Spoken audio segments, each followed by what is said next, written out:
Halo, Assalamualaikum warahmatullahi wabarakatuh. Ketemu lagi dengan saya, Adi Putra Adiasa.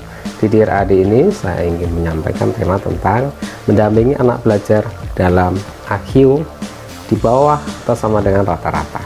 Oke ya, tetap itu terus tayang berikut ini.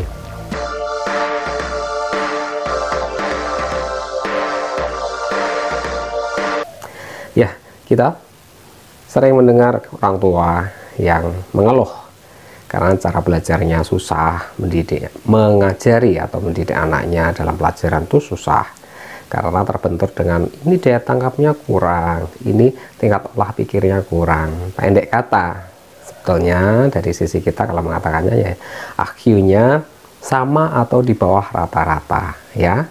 Nah, ini sebenarnya bukan kendala besar, artinya apapun yang ada di diri anak yaitu adalah potensi, dan lemahnya jadi kita kelola menjadi potensi juga sebetulnya. Semua anggap saja asumsikan potensi ya untuk mempelajari anak yang IQ. Oke lah ya, IQ itu pengertiannya adalah Intelligenzquotient, adalah tingkat kecerdasan anak untuk mengelola, memikirkan, menangkap pelajaran, kognitif, pengetahuan, dan memecahkan masalah. Pendek kata kecerdasan umum sebetulnya ya, Intelligenzquotient ini ya. Ya, ada SQ, ada EQ ya, ada spiritual quotient, ada emotional quotient. Ini pengertiannya lain. Oke, saat ini kita membahas tentang IQ atau intelligence quotient ya, yang di bawah rata-rata atau sama dengan rata-rata. Mari kita kelola ya. Pertama adalah sesuaikan cara belajar yang sudah ada ini dengan kemampuan anak ya. Yang pertama, menyesuaikan. Anak sukanya bermain lebih full, lebih banyak.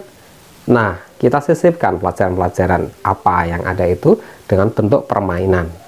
Kemudian anak lebih suka menggambar, coret-coret dan sebagainya.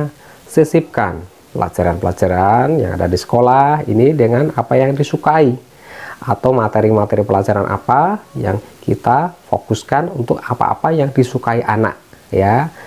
Lain cerita, anak sukanya musik ya, ini semua kita masukkan dalam dikelola musik ya. Semua materi pelajaran kita masukkan untuk ini ya, sekolah-sekolah kelas-kelas kecil 1, 2, 3, 4 ini masih memungkinkan ya. Jadi anak-anak stimulan dari dalam ini sudah dimunculkan ya. Stimulannya adalah apa yang disukai anak kita masukkan, kita sisipkan ya. Ini ada awal-awal juga ada unsur kebosanan, anak akan mendeteksi, saya diberdaya, saya dimasukkan pelajaran-pelajaran untuk apa-apa yang saya sukai. Tapi lama-lama anak akan menyesuaikan. Nah, intinya tingkat boringnya akan berkurang ya. Ini sudah dipraktekkan oleh banyak hal ini ya, SD khusus, sekolah-sekolah dasar khusus yang menangani anak-anak dengan kemampuan khusus ya. Selanjutnya adalah mengenai jam terbang anak untuk belajar ini. Ini harus lebih tinggi jam terbangnya daripada anak yang di atas rata-rata IQ-nya ya. Katakanlah anak-anak IQ-nya di atas rata-rata, 1 jam pelajaran belajar di rumah udah cukup karena daya tangkapnya bagus, menyelesaikan pekerjaannya juga bagus dan sebagainya. Harus disadari anak-anak yang di bawah IQ-nya rata-rata atau sama dengan, maka harus lebih tinggi. Kita tingkatkan 1,5 jam, 2 jam atau lebih ya. Ingat ya, orang rajin lebih bagus daripada orang cerdas atau orang pintar. Karena apa? Yang rajin dan yang telaten belajar, dia akan mengejar yang sudah ada ya. Yang sudah ada itu yang sudah pintar, yang sudah intelijensinya tinggi. Jadi jangan khawatir Bapak Ibu, dengan putra-putri yang punya intelijensia di bawah atau sama dengan rata-rata, ini tidak perlu berkecil hati.